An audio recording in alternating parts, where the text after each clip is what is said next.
Hall of Famer Clay Henry watched the game. He's a featured columnist at WholeHogSports.com. He's a friend of the Chuck and Bo Show, and he's here now. Clay, what were your thoughts over the weekend? Yeah, listening to you boys, y'all got it nailed down pretty good. I think what we need to do is look forward. Let's think about what this team is going to be. And I agree that we had better effort, and that effort is the essence of coaching. That's where you want to start. You don't have effort, then nothing else really matters. All the X's and O's are just silly stuff. I did like some of the X's and O's. I thought there was more press coverage, and that's telling your corners you believe in them. We're not going to be off of them and just chase them. And they've been chasing first few weeks, and they lined up toe to toe and did a little better job in coverage. But what I want to talk about is what it's going to be like going forward. And we've seen games even during the Pittman time and during the Bielema time where we've had effort. And then the next week, they might even win a game. But the next week, it's not. And it's a roller coaster, up and down. Can Coach Patrino take them on a ride where it doesn't have to go straight up? I'm talking about, like a line of, if you did a graph and had effort in it, it doesn't have to just go straight up. And it might have slight dips, and you're going to have that. It can't be way down and then way up, way down. It can't be if you mapped it on a graph, it can't be like a roller coaster up and down. And we've had that a lot. And we'll see if, I think Coach is a pretty even-keeled guy. And, he's going to get mad at you every week.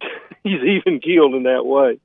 And let's see if he can maintain their effort and they get the same kind, because, it can't be like, last year they played really well against Tennessee, beat them, and then, then they slipped. Then they lost some home games that, I don't think the effort was very good against Ole Miss.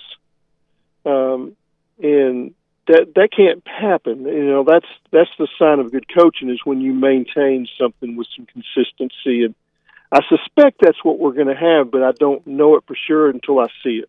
Chuck, you talk about this to me all the time, just Patrino behind the scenes and the consistency of what you're getting all the time. There is a consistency there. I also think there's a steadiness to him. I'm talking about him.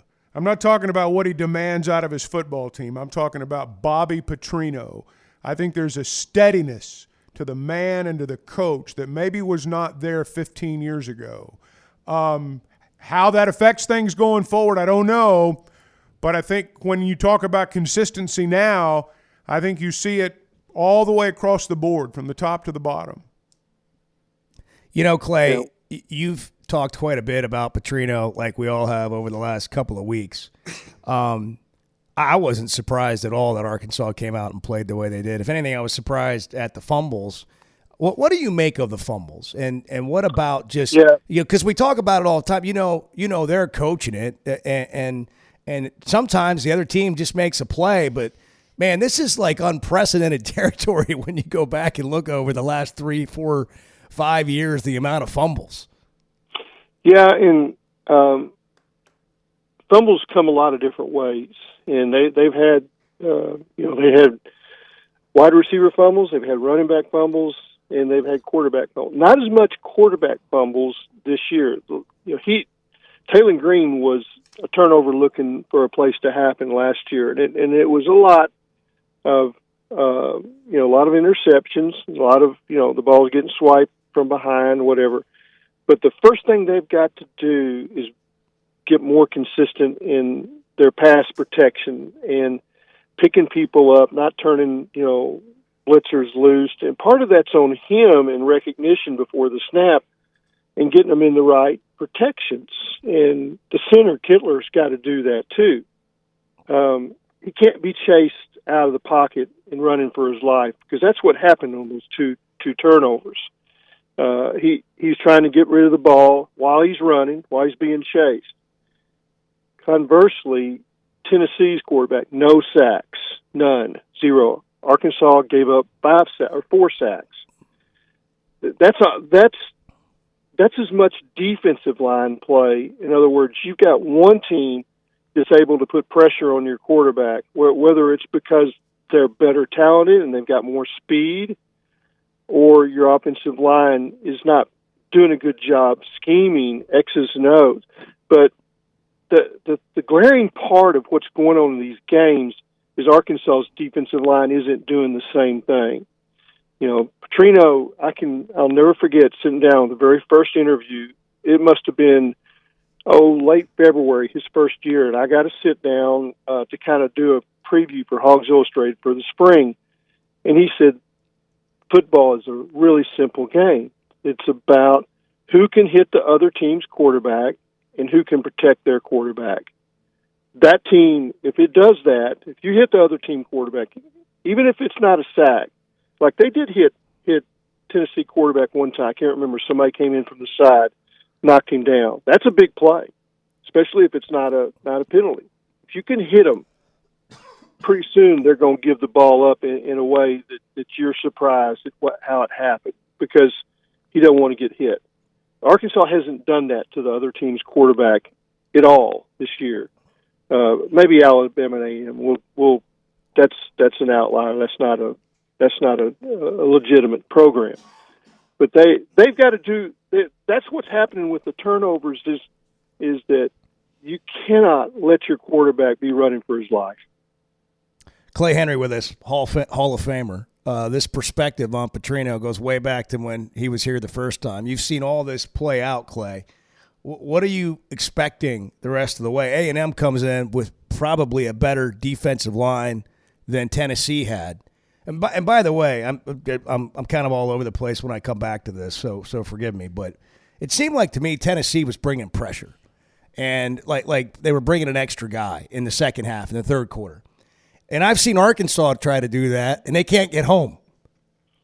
That's my point. I thought Tennessee's defense, Clay was talking about this a minute ago. Sometimes, is it better players or is it a bad offensive line? I thought Tennessee had better. I just thought athletically on the defensive line they were far superior. Speed, size, athleticism, the ability to get off blocks. Arkansas's offensive line, look, their pass protection's been good. Arkansas had only given up 6 sacks, if I'm not mistaken, going into this ball game. So they've had a good offensive line in pass pro. But there were times Saturday when it was like nobody was even there. Yeah, they did. And twist and stunts, they were really good. They schemed some of that. But then again, when they're loose, they're fast enough to get there and really impact the play. And Arkansas hasn't shown that kind of speed in the defensive front. No. Athletic ability. No, and I'll just be honest with it. Defensive ends, man, they're expensive. They don't come cheap. That's where you see the difference in the NIL, that extra money. You got enough to buy a quarterback. You got they spent a lot of money on offensive line. There just wasn't enough to the only guy that's impacted games that way is Quincy Rhodes, and he's a homegrown guy that you brought in and have developed, and but they haven't been able to go out and get that that difference maker. I call them war daddies. It's Cam Ball. Will fight you, but he doesn't have that quick step to really impact in the pass rush from the interior. And Tennessee had some of those guys, and I would imagine that they're not cheap. All right, now to the rest of the season. There's a tough A&M game. You got 3 straight games at home. We know what the back end of the schedule looks like with road games at LSU and Texas, and then Missouri coming to Fayetteville. Well, what can this team be? Yeah, we already know if they can win some of these games, they won't win them all. They're not going to lose them all. They're going to win some of them if they get a handle on the turnover deal. And you can't keep losing turnover 3-0. I mean, every time there's a turnover, it's 40 yards. It's 40 yards that you have to make up. That's what a punt is. Sometimes it's all right to punt it. You cannot give the other team 40 yards, and in some cases that's points. It's points you think, well, points off turnovers. They just lost 7. Well, that's what Tennessee scored, but they would have scored when the Braylon Russell fumble happened. They're about to score, right? And they're moving it.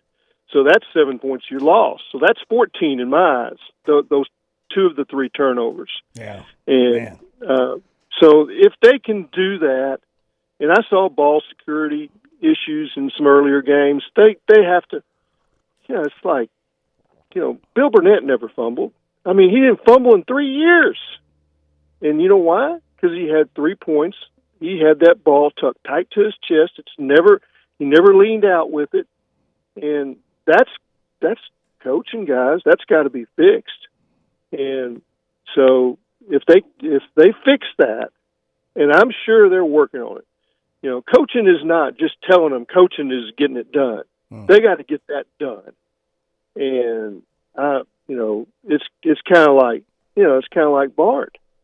Y'all telling him what to do, but you got to make him do it. Yeah. And he does for the most part. Yeah. He's come into his own. Now, I don't know. It might be different at Big Creek tomorrow. I know you're going to be there. Are you going to be there tomorrow? You going to coach him up? Hey, do I get 3 Noonans? Yeah.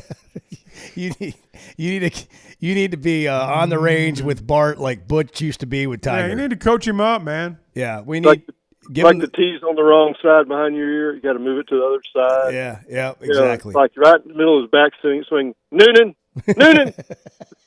I can't wait for this. Come out tomorrow, Clay, in the morning. Get on the air. This is going to be Ryder Cup crowds. I've gone around town, and there's going to be 10 guys hiding behind trees throughout the course. You won't know where they're at. Hanging from trees, climbing trees. Oh, yeah. Kids from school. School's been let out. Bart. Yeah. Bart. Yeah. Bart. It's going to be Bart. great. Pullman. That's it. All right, Clay. Thank you. We'll see you tomorrow. Okay. Thank you. Enjoy it. Thank y'all for Yeah, having me. Yeah, glad to do it. Thank you for jumping on with us. What a triumphant return. Hall of Famer Clay Henry.